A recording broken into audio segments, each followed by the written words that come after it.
I've given you one example of how this process of finding gratitude works.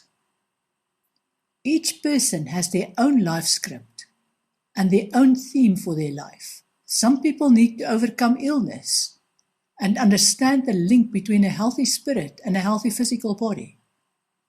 Other people need to understand why they made a gender choice before they were born and how their gender choice resulted in other choices related to duality and a striving for oneness throughout their lives. Other people will find the wisdom in their choices that results in a lack of abundance, not just financially, but also in terms of lack of love for their neighbor and not wanting to help others from a place of kindness. How will you know what the theme of your life script is? Look back at your life and list the experiences that you would label as unpleasant.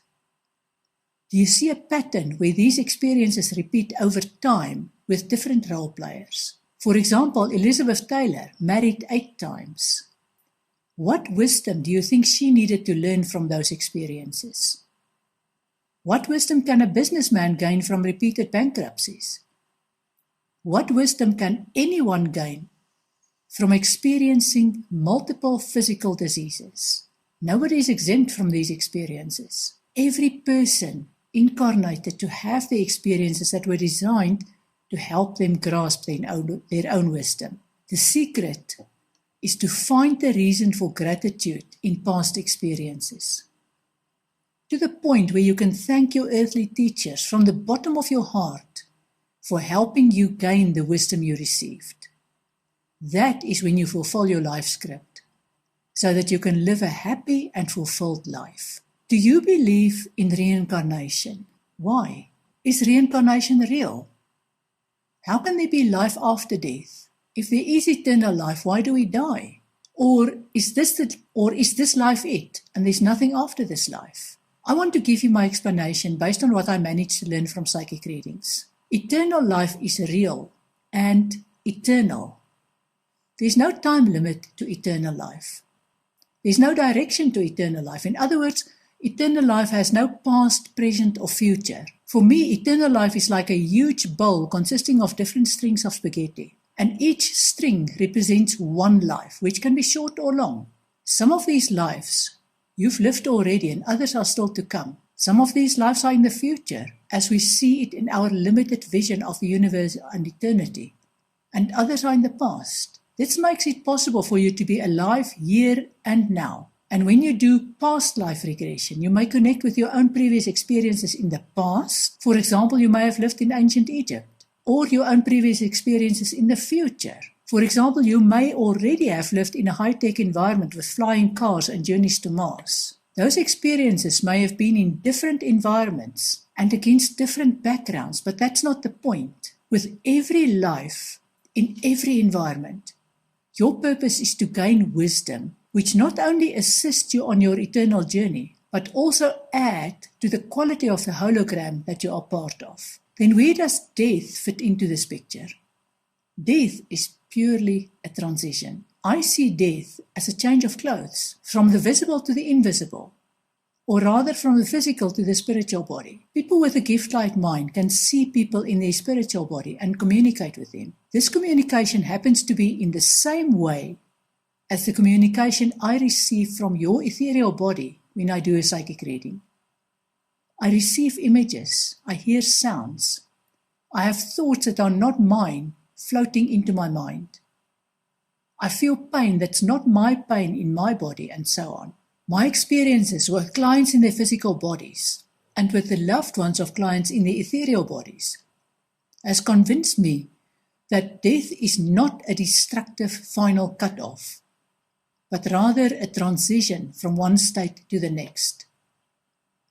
When extremely ill people transition from their physical to their ethereal bodies, they immediately lose the state of dis-ease, which is part of their physical bodies. However, they can show me what the nature of the dis-ease was that took them out of their bodies. For example, one client struggled to make peace with the death of a brother over 20 years earlier.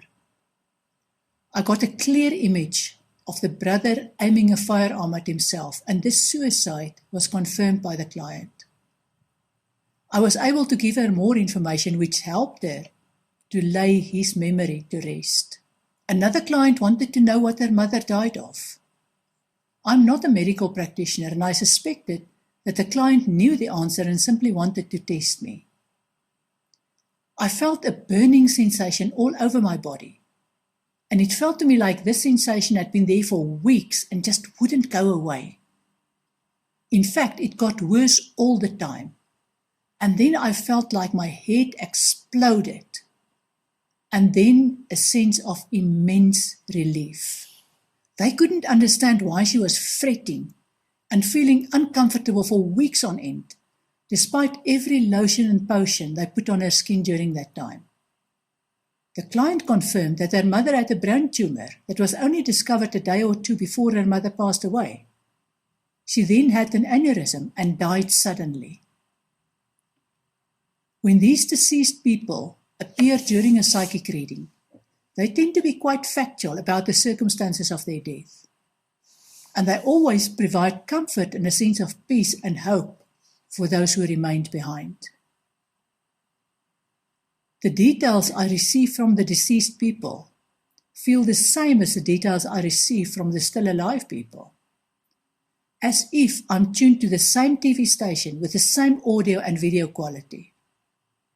For example, when I tell a client about their current and future choices, such as getting a new job or having a wedding, the information to me feels the same, in terms of being subtle and clear, as the details from a deceased loved one on the cause of death or the information that they want the live person to have.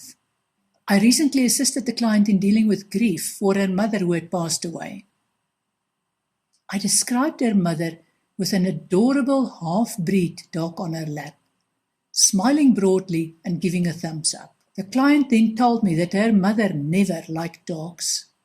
However, after the mother had passed away, the client decided to get a dog, and it had to be a half-breed, because the client was allergic to dog hair, and somehow half-breed dogs do not give her the same allergic reaction. The mother gave her approval from the spirit world. So if life is truly eternal, and death is simply a transition from one state to the next, what is reincarnation? Imagine eternal life as a massive wheel, with spikes going from the center of the wheel to the rim. Whenever the part of the rim linking to a spike touches the ground, that touch point represents a life on earth or an incarnation. That touch point then rolls past, and a part of the wheel that doesn't link to a spike rolls by. The spikeless part of the wheel represents eternal life, or your spirit staying at the mothership rather than being on earth. If you can imagine eternal life as a wheel with no beginning or end, then you're halfway there, because that is the truth.